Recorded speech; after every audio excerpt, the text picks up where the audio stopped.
When we see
great light of wisdom and compassion, living in embrace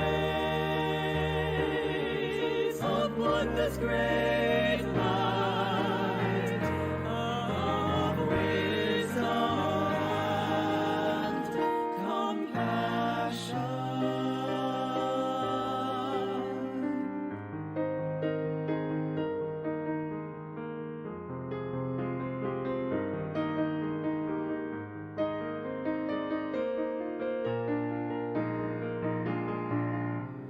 In times of gratitude, I say Namo Amida Butsu, doing good no matter how small, reaching out with a warm heart, always in embrace of Buddha's great light of wisdom and compassion, always in embrace of Buddha's great light of wisdom and compassion.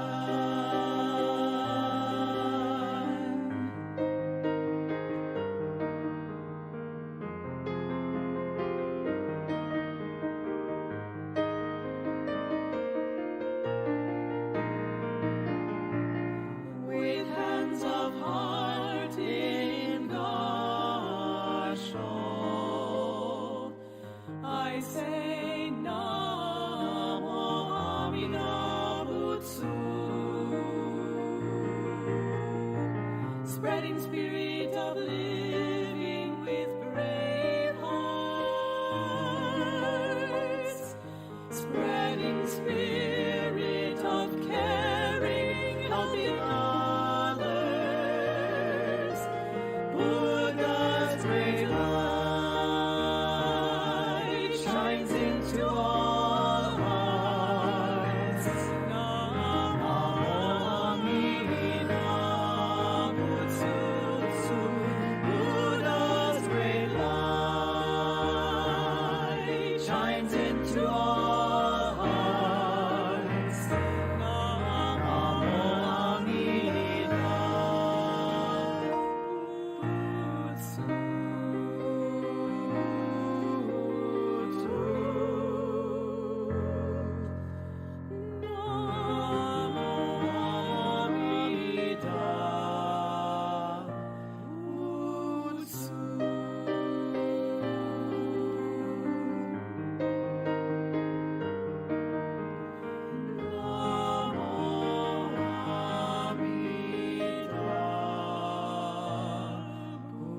Butsu.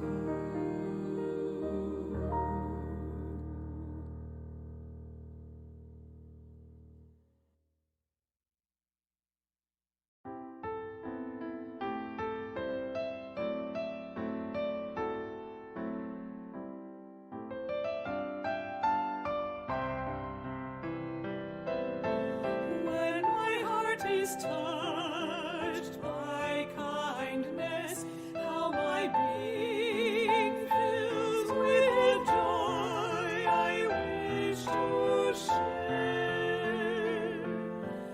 When my heart overflows with life's gifts, may my smile uplift, I'll share smiles everywhere. Thoughts tender soon, as the ocean stays, I also offer when touched by kindness to share.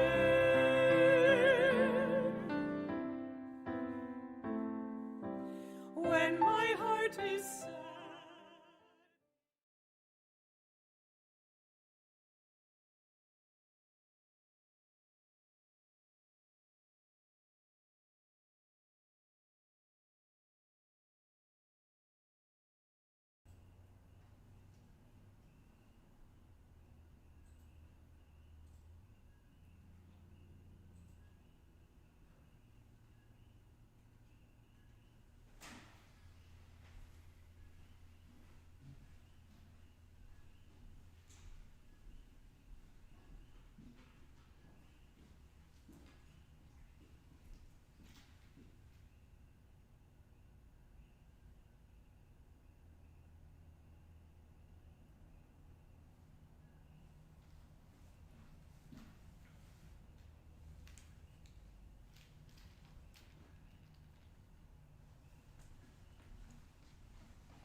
Ohakako aloha. Welcome to Punahongani Buddhist Temple Wednesday online live service. Welcome, welcome. We'll begin our service with opening chant. Vandanati Sarana. Please put your hands together in Gassho.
So I want to share my message with you.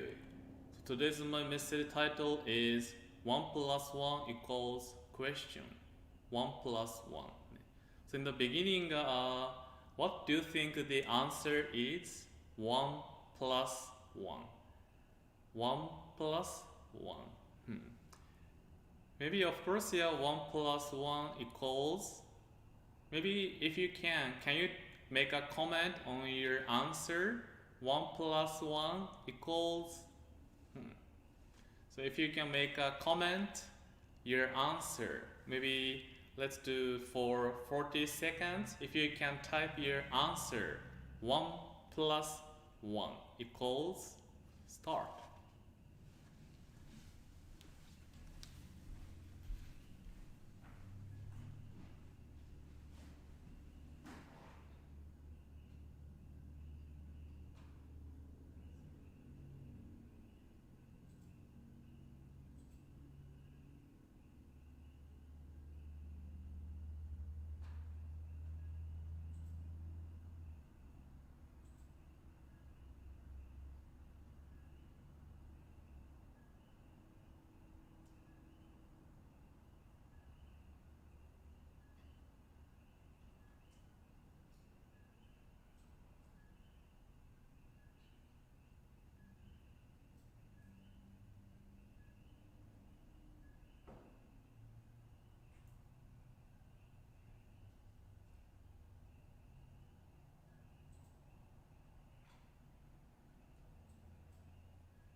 think it seems most people answer as a 2, and then few people answer 3.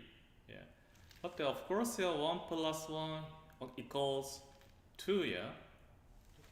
Of course, 1 plus 1 equals 2 in regular or usual way. But in Buddhism idea teaching, what I learned or one of my teacher told me was 1 plus 1 is 1. Yeah. 1 plus 1 is 1. What it means is 1 is 1. Yeah. 1 Buddha, 1 myself is 1. What do you think about this idea? Amida Buddha, me, Satoshi Tomioka becomes 1. Togetherness, oneness. Yeah, no separation, no distinction, discrimination, totally togetherness, oneness.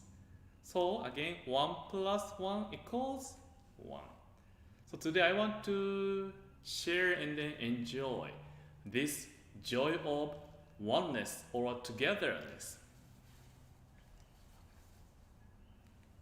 So one taste is one of the concept our founder Master Shin often using. One taste. Not only this taste, but the oneness, togetherness. One taste means non-distinction between two or more things. Non-distinction between two or more things. Only one taste. The essence of things could be there are different things or aspects or materials, but fundamentally the essence of things is one taste. Or the mind of ultimate acceptance. Could be there are different people, different way of thinking, but eventually ultimate acceptance, no rejection, no judgments, the mind of ultimate acceptance, one taste. Or transcending all differences. In our human being life too, we do have differences. Our face, name, buildings, car, housing, so many things we know different names. But transcending all differences is one taste. So one taste has those aspects or perspectives. So again, one taste, non-distinction, the essence of things, the mind of ultimate acceptance, transcending all differences. This is again taste of one taste. So what does that mean? What is maybe different from how we see things? How one taste see things? So again, in our life here, of course, we do have a right and then left. Right, left. Yeah, even this year, for myself, this is right. But for you, you will see this as left, right, left. Or big, small. Yeah, big, small. When I came to Hawaii, I was a more small belly, but I have a big stomach here. Big and then small, or good or bad. Yeah, good or bad. And then right, wrong. Yeah, right, wrong. So we have here using those distinction. It's natural.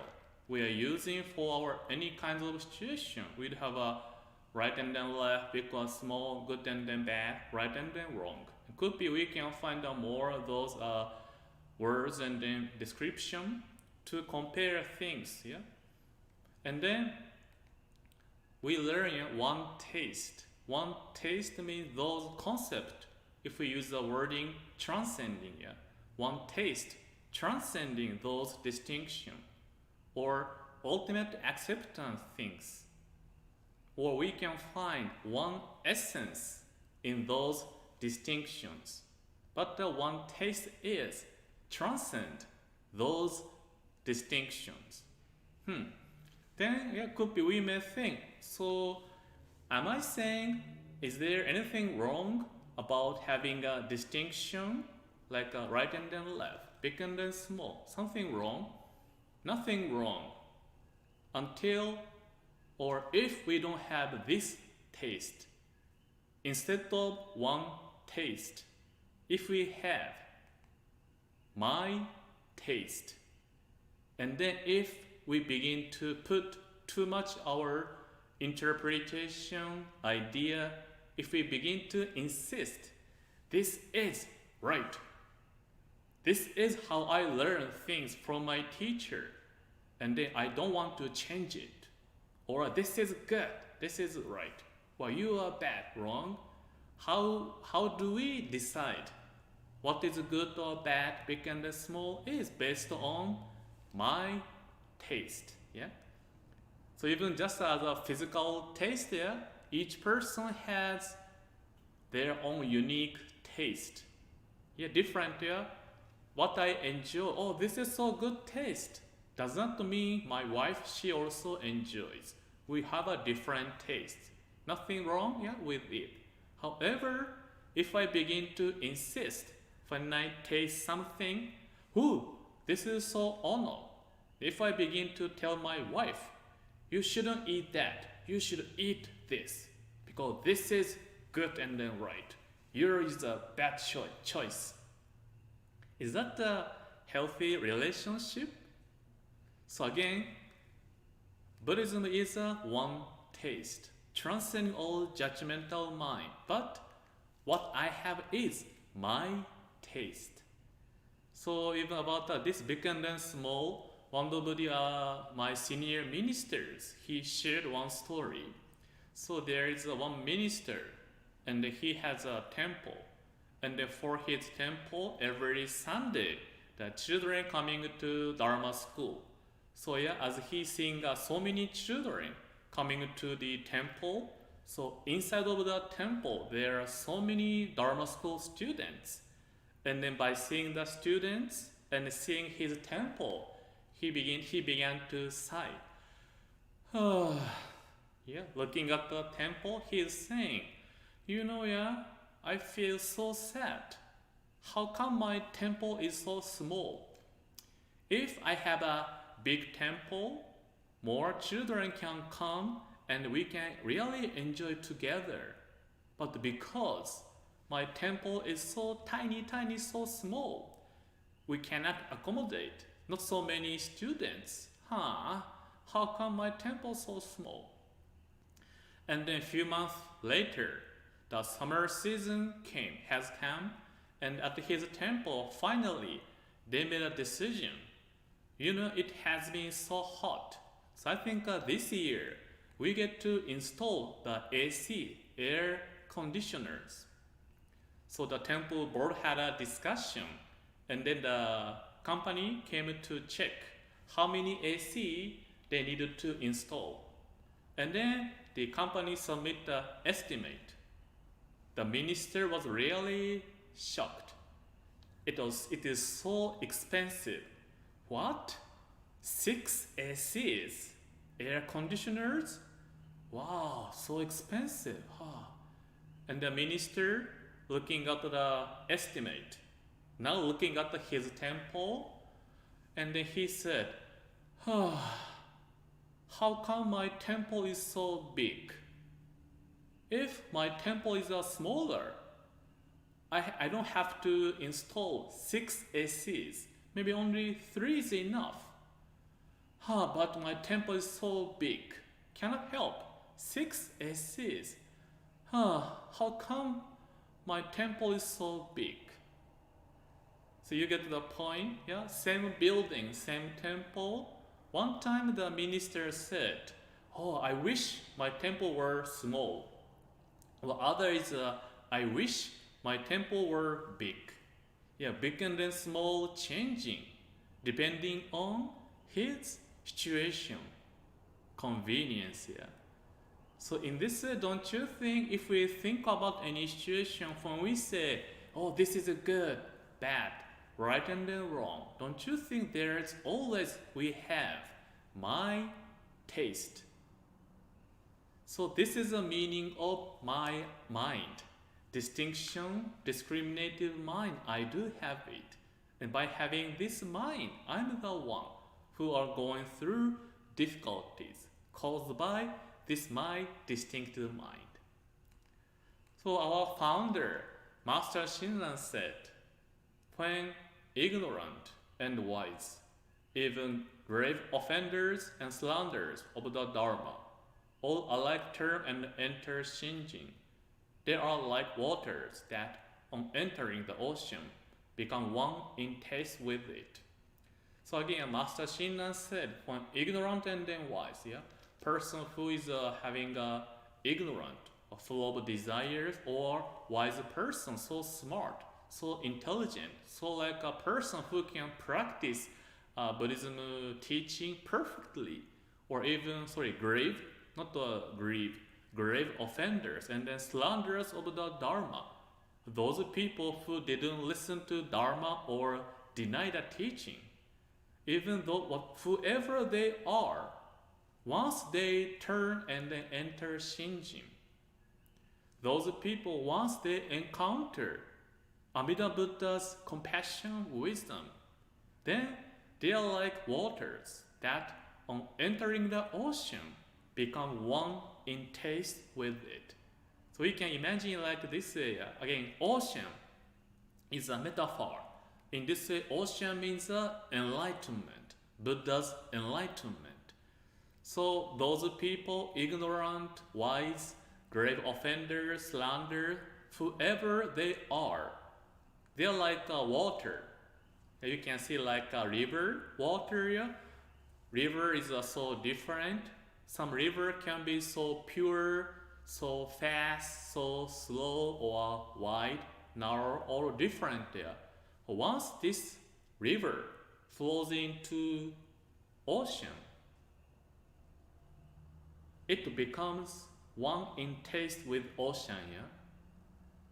Yeah, even could be there are different rivers. Once the rivers flow into the ocean, if we scoop the water from the ocean, can we tell, oh, this water is from that river, this is from that river? Can we tell? No, we cannot tell. Once river of water flows into ocean, it becomes one taste with it. So in this again, ocean means enlightenment. River is myself, yourself, different people. Although we are all different, once we encounter Shinjin, Buddha's compassion, wisdom, when we go into ocean, which means enlightenment, ocean-like compassion, non-distinction, always accept whoever you are. Non-distinction, no discrimination, ultimate acceptance of the person as they are. Then becomes one taste. In this case, again, one taste means enlightenment. Yeah? Again, like myself, yeah, I truly have desires and attachment. Also, I do have peace and happiness, enjoy myself. But also, I do have a distinctive mind, judgmental mind. I like this, I don't like this. Yeah?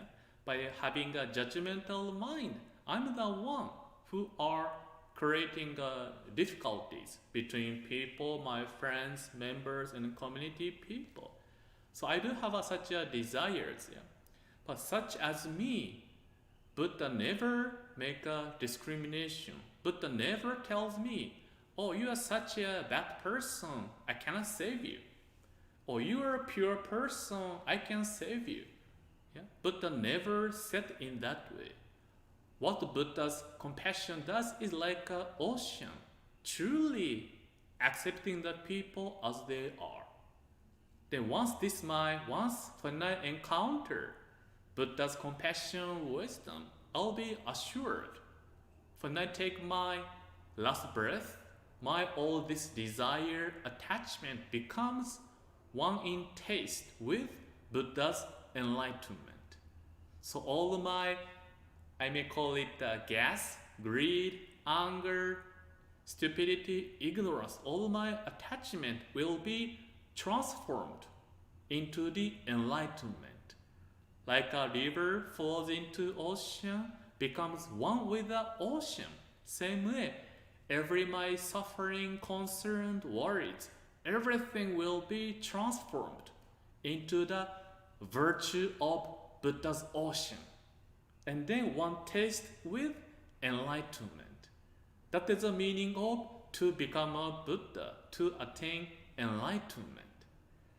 So, this is we call it Namo Amida Butsu, Buddha's one taste. No judgment, no discrimination, ultimate acceptance as you are. Then when I learn, Buddha never make a judgment. Buddha never tells me to change. What Amida Buddha's compassion does is just calling to me, come as you are. Whatever happens in your life, whatever situation you are in, whatever person you may become, like an ocean, I shall accept you, embrace you. And once you are in that ocean-like compassion, you'll never ever be forsaken, whatever happens. Don't you think it's such a wonderful joy we are receiving? One taste. My worries, concerns, everything.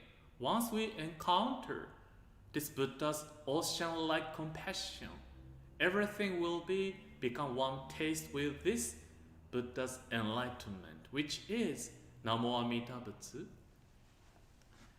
So therefore, I mentioned what is 1 plus 1? 1 plus 1 equals not 2. 1 Amida Buddha. 1 myself equals 1. 1 Amida Buddha. 1 myself becomes 1 togetherness. This is the meaning of one taste. Then as we putting hand together, this can be the reminder.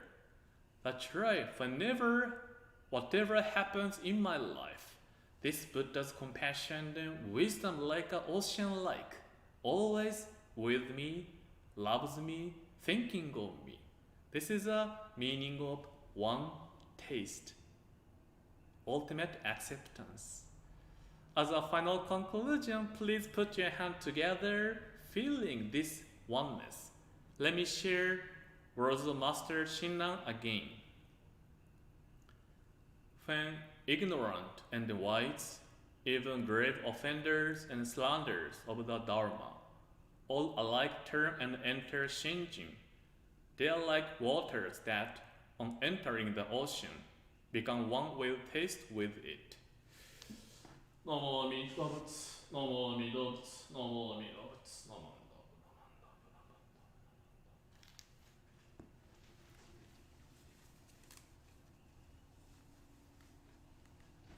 Now we'll have a unison reading, Shinshu Pledge.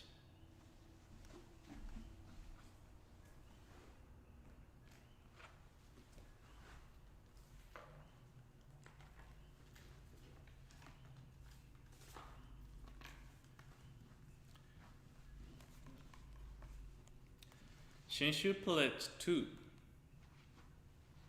Entrusting in the vow of the Buddha and reciting a circuit name, I shall proceed through the journey of life with strength and joy.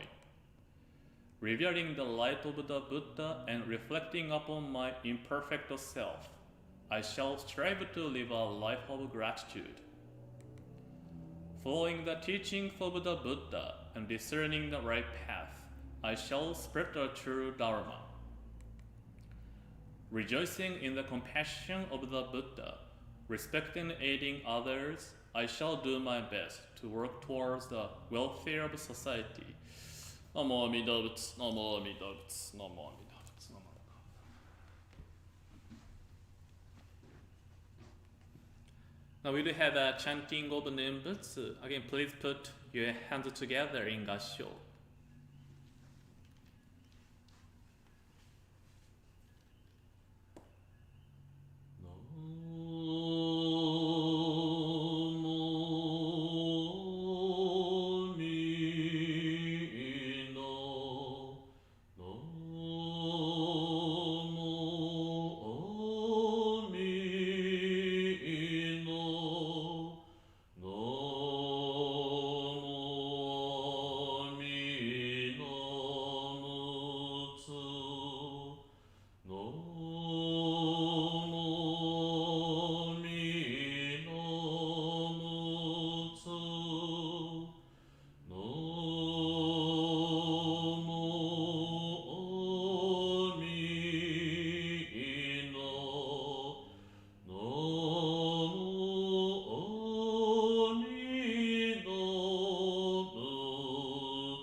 So again, this coming Sunday is Eitai Kyo major service, 9 o'clock. And then guest speaker is Reverend I. Hironaka from Lahaina Hongan Mission from the Maui. And then next Monday is a children's message, and then 7 o'clock. Title is It's Mine, Not Yours. I often say this word when I was a child. And the Tuesday is a Buddhism class, 7 o'clock.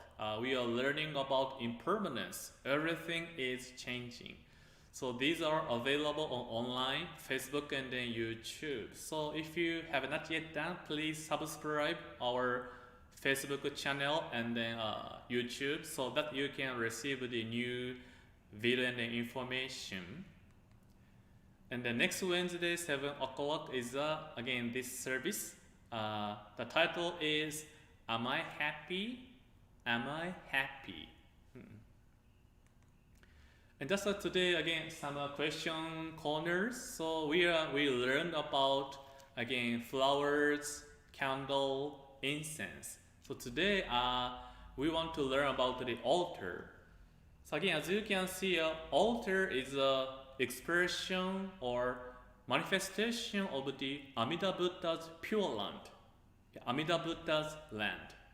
So there is a sutra describing in Buddha's land where the place Buddha lives and then Buddha stays. There are ponds, flowers, golden housing, beautiful lanterns, and then lights. So based on the sutra description, this altar is decorated and then built. And then one of the feature is what are the birds? So maybe you cannot see clearly, but there are plenty animals in this altar, and then one of them is birds. Yeah, maybe birds. So anybody know there are how many birds, especially in the front table? This here. So, but there are we call it 6 different birds. The reason why is in the sutra there is a saying, in the Pure Land there are 6 different birds. So based on the 6 different birds, including real birds, the birds we have in this life. Also, birds only exist as a legend, only doesn't exist in this our human life, but in a story or legend exist. So there are 6 different birds in the Pure Land. So therefore, in the altar, in the front table, we have 6 birds. And then we may think, what are birds? They're like same as our human. In the bird, is that the same birds we see in our life? The truth is they are. They are. manifestation of Amida Buddha. So Amida Buddha take forms of birds, or Amida Buddha is expressed as birds. What it means is birds singing. By singing, their beautiful singing, their singing can proclaim and then spread the Dharma. So could be you can imagine not the birds, but I think when one of my senior ministers, he said he's from Japan, and for the first time, when he came to Big Island in the night time, you know he can hear cocky frogs, cocky. So at that night, he said that he couldn't sleep because of the sound of the cocky frog. And next day, he went to see the member and explain, just like his experience. Oh, Reverend, how was your night? Oh, I couldn't sleep well because of the singing of birds. So the Reverend, he thought the sound was singing of birds. Actually, it was a cocky frog, but he thought that is a sound of birds. But could be we can imagine even cocky frog, cocky. We may hear just a sound, but actually we can imagine the sound is actually spreading the Dharma. Amida Buddha taking forms as cocky frog, and then beautiful sound from that sound spreading Dharma. In this case, we said the birds. Birds' beautiful singing is sharing the Dharma, spreading through their beautiful voice and then singing in the Pure Land all over the places people can hear. And then once people in the land hearing their beautiful singing of birds, what happens is they all become mindful of the Buddha, the Dharma, and then Sangha. So even the Pure Land, every single existence, every single decoration altar is spreading the truth of Buddha and then Dharma. So therefore, that's the reason why when we people come to Buddhist temple, in our Hongan tradition case, before we enter, what we do is we bow. That means showing my attitude. I'm not going to enter the place of practice, the place of Amida Buddha, home of compassion, wisdom. And if when we're facing the beautiful altar, every single altar decoration is not only staying there, we can feel their dynamic working. Dynamic working is reaching out to me through flowers, candlelight, birds. Every single piece is calling to me, spreading Dharma, Buddha Dharma Sangha. So therefore, out of our respect, when we deeply encounter this mind of awakening, Shinjin to Amida Buddha's embrace, everything in the temple is accepting, reaching out to me, and then we feel the joy through our seeing, hearing, smell, touching, from everything we feel Buddha's Dharma. So today, this is the meaning of the birds. Maybe later I'll share more picture in closer take, so you can take a look. And then one of the bird of the six is a two heads, one body birds. You may know this bird, two heads, one body birds. So this is about the today's question corner about what are the birds in the altar decoration based on the sutra. So again, today, thank you so much for your time. So please stay safe and healthy. I know I often say this one, but please truly be careful and then stay safe and healthy. I know this has been since March, and then it's so difficult there for our mentally, even physically. We have to stay in a home, and then I know there are more cases of the mental health issue. Truly, it may happen. So therefore, when we go to public or outside, we try to wear mask, keeping a distance and keeping good hygiene. Also, we may try to think about maybe what I can do now. Yeah, each person have a wish or a desires. Yeah, I want to be loved. I wish somebody care about me. I need somebody thinking of me. That is our human wish. We miss the touch, human relationship or connection. Yeah, we need it.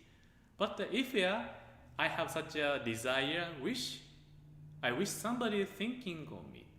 If somebody calls me, calling to me, I feel, oh, I have somebody who thinking of me. So my wish came true. Yeah. In that way, if I call somebody, the person who calls my phone calling, their wish also come true. So I think in this as a Punahonganji Buddhist temple and then members and then friends, we try to do our best, do my part. Also try to do what I can do to help and then support. But to do that, I this myself get to be stay safe and then healthy. Therefore again, including myself, let us try to do my part and then try to take actions what I can do. So again today, thank you so much for your time and have a beautiful Wednesday night. Also peaceful Thursday. Also please go to our Facebook page again. You can find a Halloween picture and then costume contest. You can find a beautiful different costumes. Also you can find carving.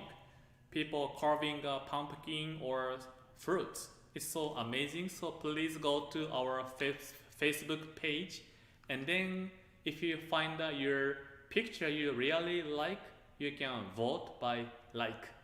So we want to also do what we can do in this Halloween season too. Again, thank you so much today. Again, take care of yourself. Thank you. Mahalo. 南无阿弥陀仏、南无阿弥陀仏、南無阿弥陀仏、南無阿弥陀仏。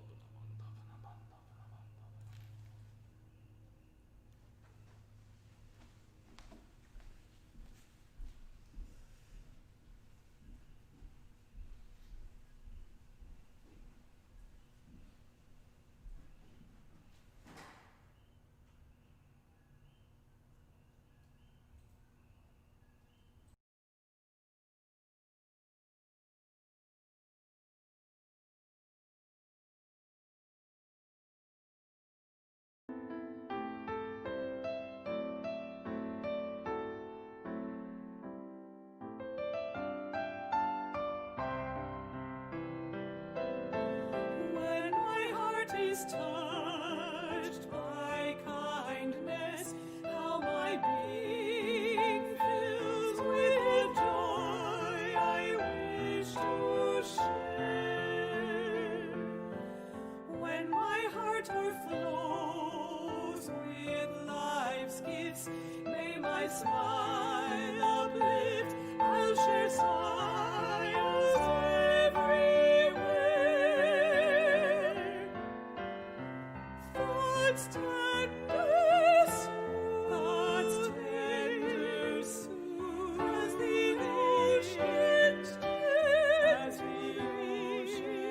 I also offer when touched by kindness to share.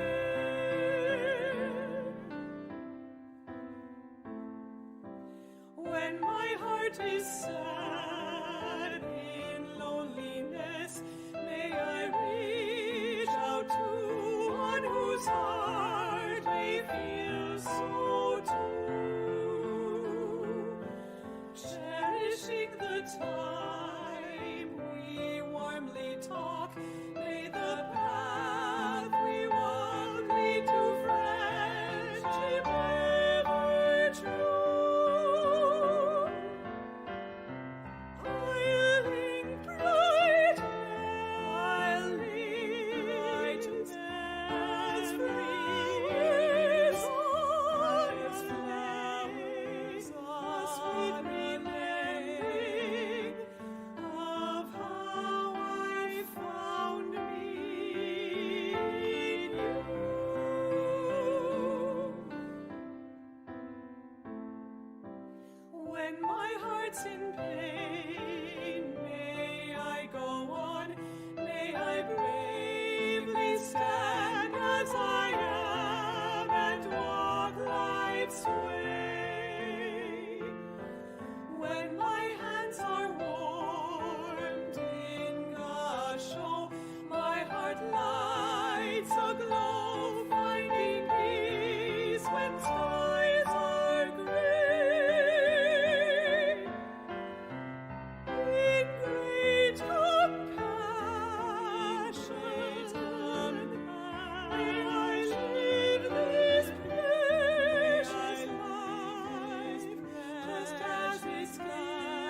lead us